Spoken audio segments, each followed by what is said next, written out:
Assalamualaikum warahmatullahi wabarakatuh. Kang Bro, Cak IWB saat ini sedang di sebuah kota yang luar biasa. Kota luar biasa karena kenapa? Kota kecil tapi hotelnya keren Kang Mas. Jadi saat ini di Jember atau tepatnya di Kencong ya. Kalau sampean tahu teman-teman di Jember, mau gue sama komen Kencong tuh di mana. Jadi IWB sudah 2 harian ya, 2 malam lah ya di Kencong ini, dan yang jelas Cak asik banget. Jadi IWB relax. Dan mohon maaf kalau mungkin nggak bisa update video-video karena sekali lagi iku Cak koneksinya janmu mendiasi tenan Cak, koneksi susah. By the way IB hari ini akan meluncur lanjutkan ke Tulungagung ya. Jadi IB akan melanjutkan sana dan IB menggunakan si kecil, si merah, si zoom irit banget Kang Mas. Ini mobil nih, lihat nih mobil IB nih. Nah ini dia nih, coba. Oke. Jadi kenapa IB memutuskan menggunakan si merah ini? Karena yang sekali lagi iritnya Cak, irit, dan IB cuma berdua sama ibu negara di Gopo gede-gede ya, pakai Pajero boros Mas. Jadi untuk ukuran untuk ukuran diesel memang Mitsubishi itu cenderung boros, tapi powernya memang mantap.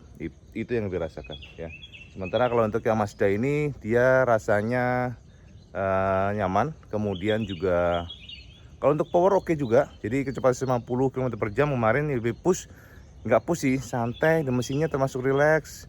Oke lah untuk 1500 stabil ya, lebih suka banget sama kestabilannya Cak. Jadi buat high speed tuh mungkin karena ini desain daripada cupnya nih. Jadi kan kalau Mazda itu lebih menukik gitu tuh. Nih kalau sama lihat kan dia menukik Cak, cupnya tuh ya dibuat menukik. Ini terasa banget downforce-nya nih kayak gini. Jadi kalau high speed itu terasa banget downforce-nya, jadi kayak ditekan, dan IB ngerasa tuh nggak ngelayang sama sekali. Bahkan 150 km/jam aja terasanya tetap stabil, dan yang pasti IB sangat senang sama mode transmisinya, bukan CVT AT, tapi justru itu yang bikin motor ini tidak ada tidak ada dropnya nafasnya tuh. Mau nanjak mau kayak apa juga dia bisa menyesuaikan, dan halus banget, transmisinya halus, perpindahan giginya mantap. Nah, menukik kayak gitu. Wih, Mariatu seger Kang Mas. Ya ini. Ya, jadi cuma spare part Cak singgare momen di hasil. Spare part lumayan mahal spare part. Itu yang agak apa ya? Lek bosone cegeh gitu loh. Ngerti lah bosone cegeh. Tapi sekali pakai ya puas, makanya puas. Tapi itunya tuh. Ya. Oke, jadi kita kali ini akan ngoceh-ngoceh dikit. Saman tahu nggak nih teman-teman? Ayo, Saman yang rumahnya di sekitar sini pasti tahu ini di mana. Oke. Jadi Cak, Ipa akan mencoba untuk ngoceh-ngoceh dikit, bukan ngoceh si opini mengenai MotoGP kemarin. Jadi jalannya balapan MotoGP kemarin. Mariatus Cak, aduh seger tenan. Mangan akeh ya. Banyak makan, terus pada ujung-ujungnya berat badan IWB naik lagi nih. Naik 10 kilo Mas. Lihat nih pipinya, Masya Allah ya, terapa pos Indonesia. Jadi gini Cak, kemarin kalau sampai lihat MotoGP pasti akan menarik. Bagaimana bisa ya, ini sekilas informasi, sekilas review si opini pribadi, karena banyak yang nanya Cak IWB gimana komennya tentang MotoGP Qatar. Jadi sebenarnya sebelum balapan tersebut IWB sudah cukup feeling ya bahwa Yamaha berpotensi menang di Qatar. Karena sekali lagi juga kita tahu bahwa Ducati saat ini walaupun time attacking bagus, tapi Ducati itu inkonsistensi untuk bannya Cak. Dan juga sebenarnya Yamaha pun demikian. Namun kita lihatkan dari pace simulasi balap kemarin, memang Viñales itu terlihat cukup meyakinkan, terlihat konsisten, dan juga ya kita melihatnya tuh memiliki potensi menang di atas 90% lah. Dan itu terbukti. Balap MotoGP itu kita tidak hanya membicarakan mengenai power, namun bagaimana manajemen ban itu dijaga. Itu yang sangat penting, dan kemarin banyak sekali pembalap yang rontok karena ban. Yang pertama Saman bisa lihat bagaimana Bagnaia dan juga Johan Zarco, bahkan Jack Miller pun demikian. Jadi kalau sudah problem ban Cak, Saman bisa lihat bahwa motor akan ngedrop. Bagaimana Saman bisa ngepush motor, karena sedikit dibuka gas sudah selip kayak gitu, sliding. Jadi itulah kenapa Saman perhatikan kemarin Jack Miller terpuruk. Kemudian yang kedua adalah Bagnaia. Ini kita harus salut juga sama Bagnaia, karena kita ngelihat bagaimana pembalap jebolan dari VR46 Academy ini ya, itu bisa konsisten di depan walaupun pada akhirnya karena terlalu ngepush. Dan inilah kerugian kalau kita di depan Cak.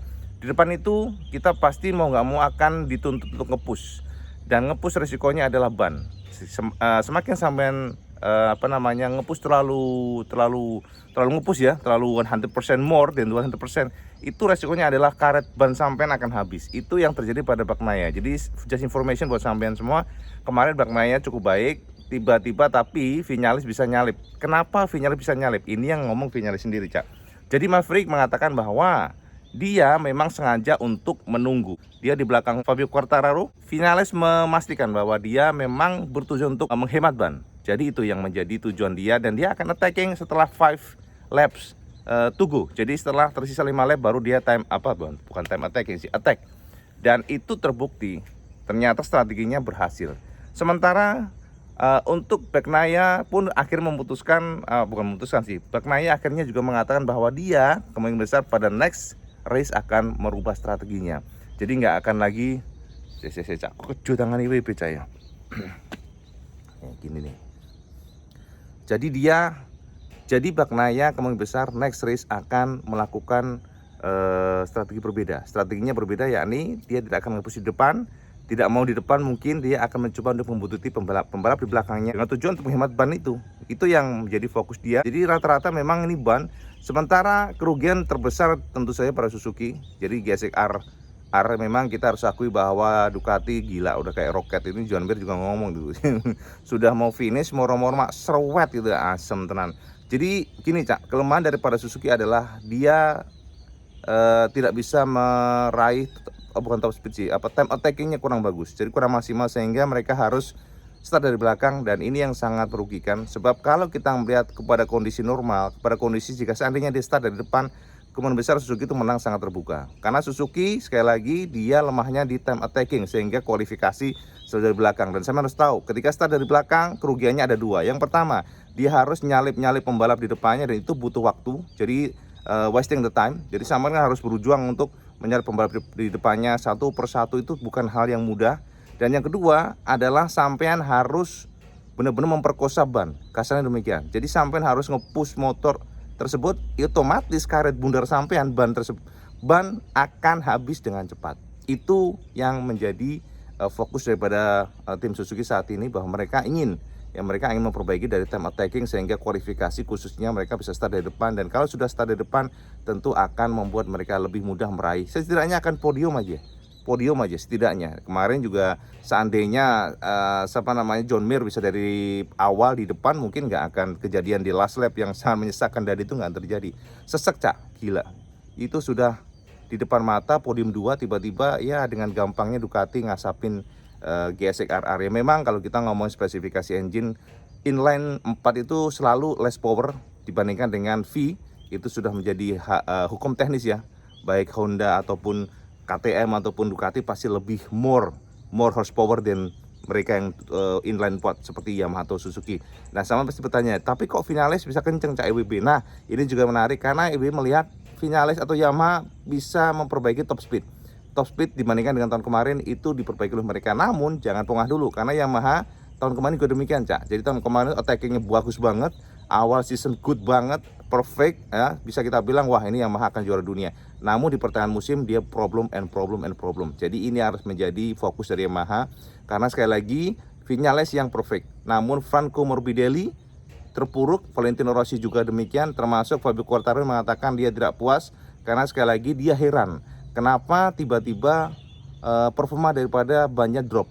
Itu yang menurut Fabio Quartararo menjadi hal aneh, dan dari tim Yamaha Factory sedang menyelidiki, sebab seharusnya Fabio Quartararo dengan performa awal yang cukup cukup baik ya, untuk time attackingnya time sheetnya bagus, race pace-nya bagus, namun tiba-tiba setelahnya 3 laps atau 4 lap terakhir dia ngedrop di belakang. Walaupun ya sekali lagi cukup baik, namun tidak cukup bagi Fabio Quartararo untuk mengatakan puas. Jadi terlempar dari podium. Sementara Valentino Rossi, dia mengatakan problem Yamaha masih sama, yakni ban belakang. Jadi traksi ban belakangnya, Cak. Menurut Valentino Rossi, kenapa dia tidak bisa attacking di depan? Sekali lagi karena performa dari grip ban belakang yang cepat habis. Ban belakang cepat habis, dan ini menjadi PR bagi Valentino Rossi ke depan. Jadi intinya dia akan mencoba untuk mencari solusi, mencari akar permasalahan. Kenapa sih Maverick Vinales bisa bagus, kok dia nggak bisa? Kalau sama mengatakan Rossi udah tua dan sebagainya, enggak juga Cak. Sama lihat Franco Morbidelli, dia dijagokan di Qatar namun performanya hancur. Ya kan, dia terlemparnya udah di belakang. Sama cek aja lah. Kalau nggak salah di posisi berapa, 18 apa nggak salah ya, agak lupa ya, apa 15 ya. Jadi ternyata setelah IWB baca atau IWB cari referensi, problem dari Franco Morbidelli ada suspensi. Suspensi belakang nyaris tidak ada pergerakan. Kata dia, feel-nya tidak ada suspensi. Buat belok susah ya. Jadi belok pun dia harus extra effort dan juga waktu atau timingnya tuh lebih lambat 1 detikan lah, 1 detikan ya dibandingkan dengan pembalap lain. Itulah yang membuat dan juga keluar dari tikungan. Jadi dia juga bingung dan heran. Dan sekali lagi Yamaha akan mencari solusi untuk ini. Artinya Petronas Yamaha kemarin memang sedikit problem dan factory oke. Kita akan lihat nanti next Qatar ya. Karena sekali lagi pasti semua tim akan mencoba untuk mereview. Dan sama pasti bertanya, loh gimana dengan Honda Cak, Paul Espargaro juga lumayan bagus. Sama harus tahu, Paul Espargaro dia start dari belakang sama harus ingat tuh. Dan di 3 lap terakhir, 3 lap awal dia sudah langsung kedodoran dan terlempar di belakang lagi. Artinya dia lebih lambat 3 detik dibandingkan dengan pembalap depannya. Namun pada saat finish dia bisa mendekatkan gapnya. Jadi pada saat dia finish itu gapnya hanya sekitar 5 detikan dibandingkan dengan Viñales. Ini sebuah kondisi yang harus kita berikan apresiasi terhadap Paul Espargaro. Artinya apa? Dia bisa memaksimalkan Honda walaupun pada saat ini dia masih adaptasi. Dan Paul mengatakan bahwa problem yang dia miliki saat ini adalah ketika bensinnya masih full, Cak. Jadi Paul Espargaro mengatakan bahwa ketika bensin full itu dia tidak punya confidence. Karena sekali lagi kelebihan dari RC213V adalah braking. Jadi pengeremannya Cak. Jadi pengeremannya itu bisa lebih sangat dekat. Itu kelebihan dari Honda. Namun inilah yang akan bisa menjebak sampean. Sebab kita tidak tahu limitnya seberapa. Ketika sampean sudah terlena dengan kekuatan brakingnya dan pada kondisi tangki yang full itu akan memberikan atau akan memudahkan potensi motor untuk crash. Itu kenapa Paul itu masih meraba-raba Cak untuk mengerem. Dan dilalah ketika tangki sudah berkurang bensinnya, ternyata makin lama motor makin confidence ya, dia makin confidence terhadap motornya. Dan saya bisa lihat bagaimana dia finish di posisi 8 pada saat dia startnya dari belakang dan kedodoran di belakang. Ini artinya apa? Kita bisa pastikan bahwa Paul Espargaro bisa memainkan peran dengan sangat baik. Kita akan lihat saja next race ya, ini akan menarik. Dan kita juga pastikan bahwa Suzuki sekali lagi dia akan mencoba untuk menambah horsepower saat ini. Karena kita tahu bahwa ternyata powernya masih ya kita katakan untuk top speednya kurang. Walaupun dia cornering ability ya, jadi kecepatan di tikungan itu memang sungguh luar biasa. Kita katakan demikian, termasuk Yamaha juga demikian. Dan Yamaha strong point-nya saat ini horsepower-nya atau kita katakan top speed-nya bisa lebih baik dibandingkan 2020. Kita nggak tahu, ini ternyata luar biasa, diam-diam Yamaha bisa improve.